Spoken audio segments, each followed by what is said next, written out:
old Garber from GumGum is coming up here.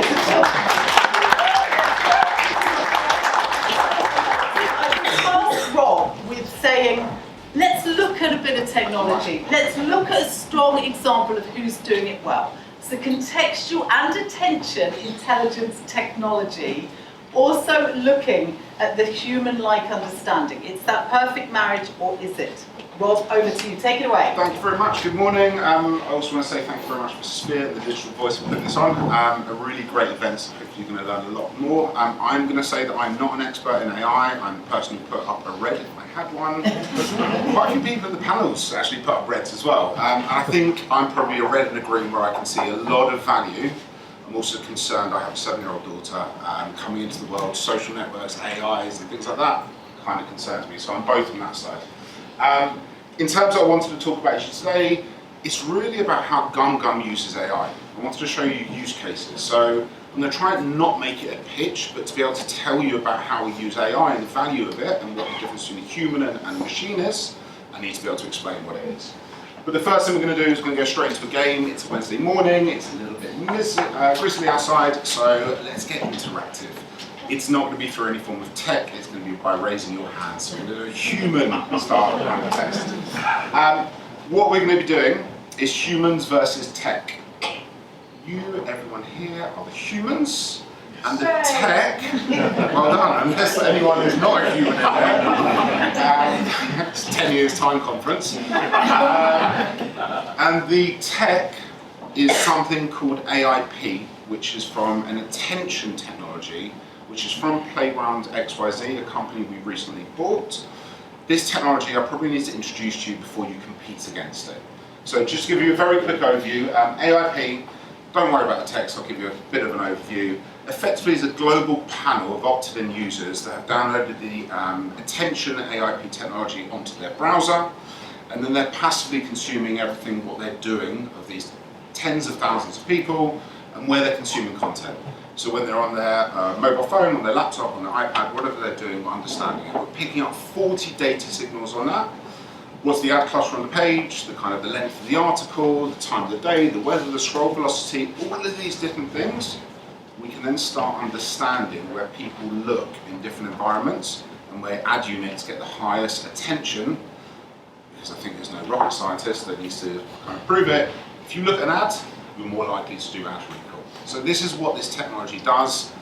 The value of this is this has been doing this for 8 years. Billions and billions of ad requests, and it has been learning over that time. And I'll come back to this, which I think is the most important thing about AI, is it's machine learning. It cannot learn in a year or a few days. It learns over multiple years. So that's what you're competing against. Should be pretty easy. What we're going to do is we're going to put our hats on. We're going to be media planners. Maybe some media planners in the room already, but we're all going to be media planners. We're going to be at Digitas, and we're going to be the Under Armour planning team.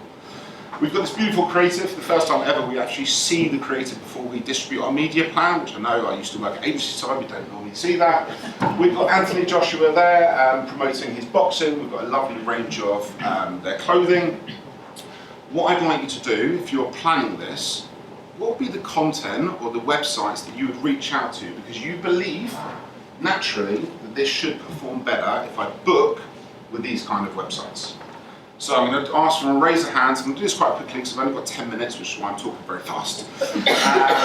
So anyone who's planning this would go, do you know what, food and drinks where I need to put my budget in. BBC Good Food, DD Online, places like that. Absolutely zero when I was listening to it. We need to get engagement on this, but I'm going to take that to zero. The next one is dating websites. Who thinks this would be a good one on dating websites? I've got a couple, 1, 2, 3, 4, there's a few. Nice. Fitness and exercise. I'd be in your camp as well. Fitness and exercise, holiday shopping. Holiday shopping, what a niche category that is. IAB category. And women's health. Interesting, so there's a nice mix. So first of all, as humans, we've got different opinions. I think that's very important to be aware of. We should be aware of that. It's what's making the world a wonderful place. We ran this campaign. We used the understanding of our opt-in panel. We allowed the AI to take over, and we didn't allow the preconditioned mentality that we all have in this room, which is why we put up our hands, because we have been conditioned, consciously or unconsciously, based on our biases, of what we perceive is correct for a certain environment. from running this. Oh, we've lost. Oh, sorry, I put up the answer already. We're getting excited about this. So dating, by far, and I mean by far, double the attention, double the CTR, double the brand recall, everything was garnered within a dating. And I can probably try and make sense of this and go, do you know what, if I'm on a dating website, maybe I'm trying to think, do you know what, I need to look better, I need to get thinner, I need to do all of these things. But why am I trying to second guess this? This is what AI does. AI machine learns, and then it allows, in a very predictive way, and we're 94% accurate because of the time that we've had to be able to learn this, we can accurately target where the attention is garnered, rather than using humans who are preconditioned.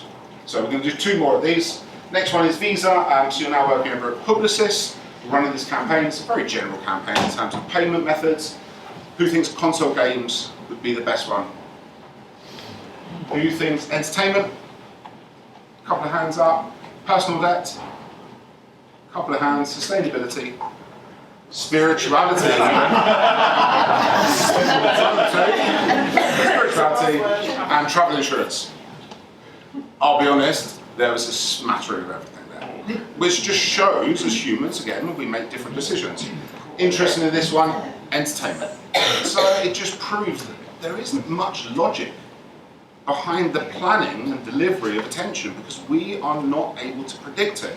But algorithms and AI have the ability to predict it. Last one for you guys. So this is Specsavers, beautiful ad creative. Who thinks it would be better in the category of electronics? One hand, get in there. Men's clothing, most of the hands, personal care.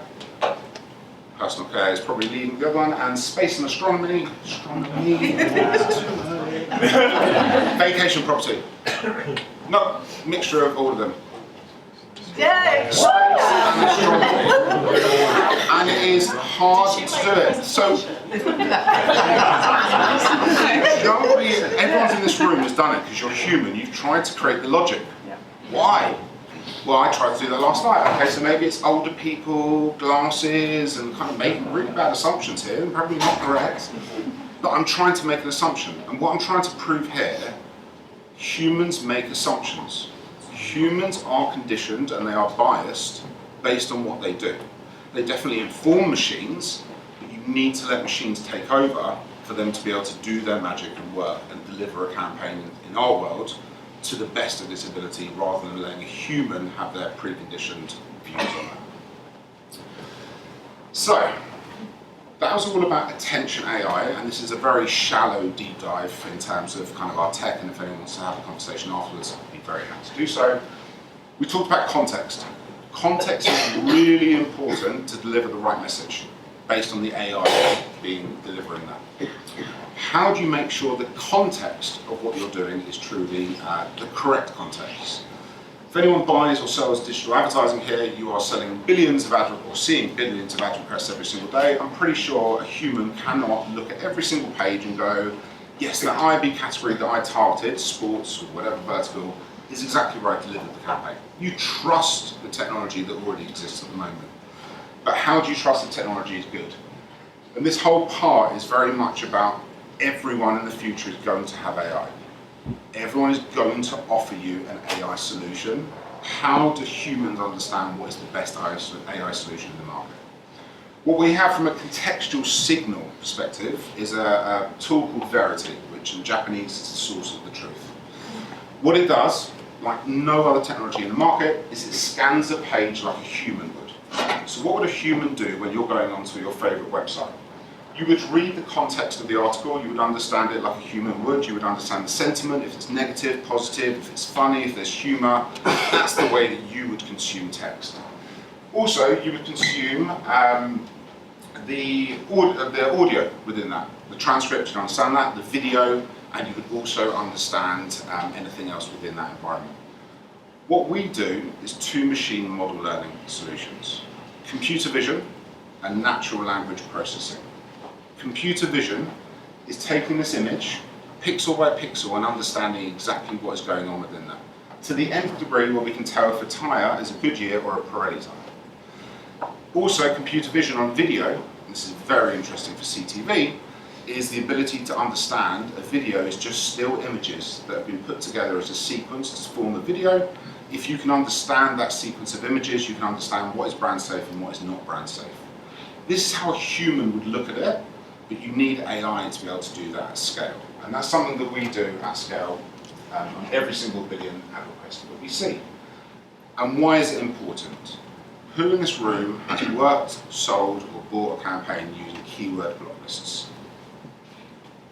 I'm pretty sure most people are working with keyword block lists. It is the ability for a brand to be able to say, I don't want to be around horrific, nefarious content like killer. That horrible word that we don't want to be around it. If you have AI that is trained, that understands a page like a human would, then you have the ability to truly understand what that context is. And in this environment, most brands would block this word. Most humans would block this when they're setting up their campaigns because it has the word killer in it. But if you're using good machine learning that has been going for a long period of time, then you have the ability to truly understand that anything that has the word killer in it, but is talking about wonderful beauty looks, you truly understand what is going on that page. And the reason why this is important, this is kind of where I'm going to end it, is you are all going to be sold AI solutions. I truly believe AI is the future. I believe that humans are developing the AI. Machines are then taking that AI from what I've shown you and then evolving it, and then humans are feeding information into that to make it better. The key point is humans are making the decisions on what machines to buy or use. That is the most important part of what we do, and that's why it's very different in terms of the vendors that you work with. So one of the things that we've done is we've gone to the MRC, Media Ratings Council, and asked them to audit what we say that we do, that we read the page.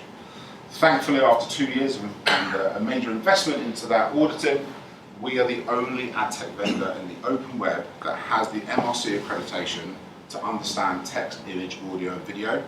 Other people may say that they can. I think this is quite a powerful point, quite harsh to say, but if someone hasn't audited it, or if someone hasn't seen it, how as humans can we prove that the AI that someone is offering us is exactly what it says, because we don't see it every single day.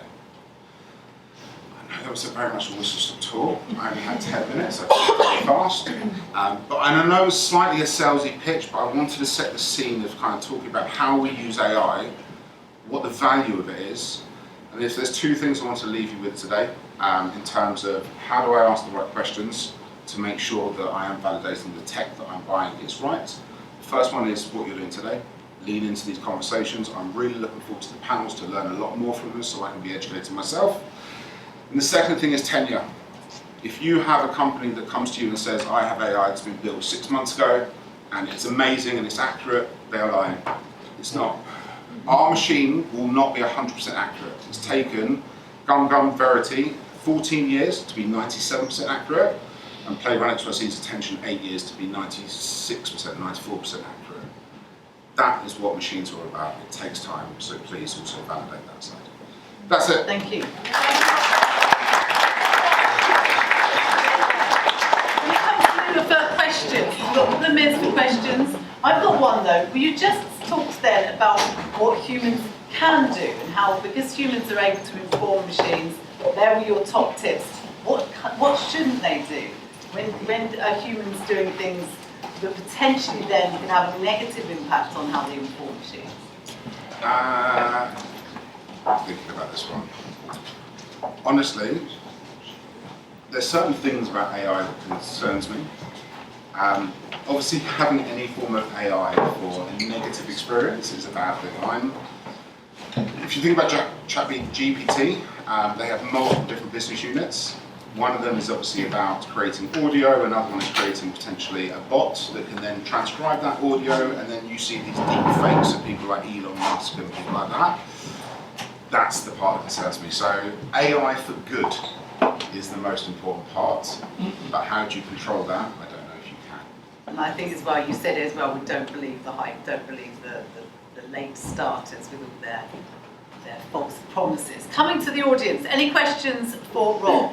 Mark? Hi, yeah, thanks very much. Thanks, Rob, that was really interesting.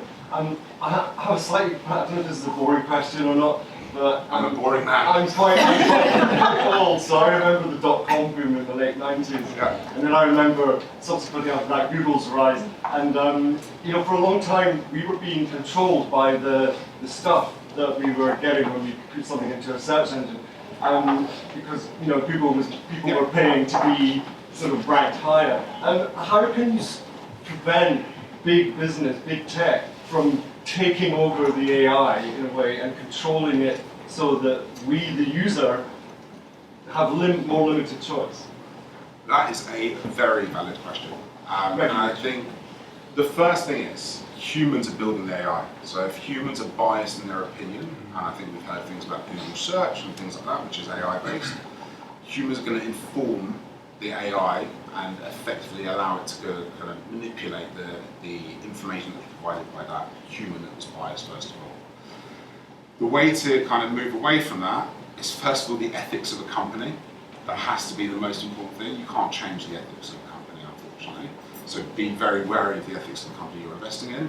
And the second thing is training that model. If the ethics of the company are good, training that model to make sure that it's consistently being told where it's going wrong or where it's going right by unbiased humans, by reading the context, that's the kind of way to make sure that it's evolving in a better way.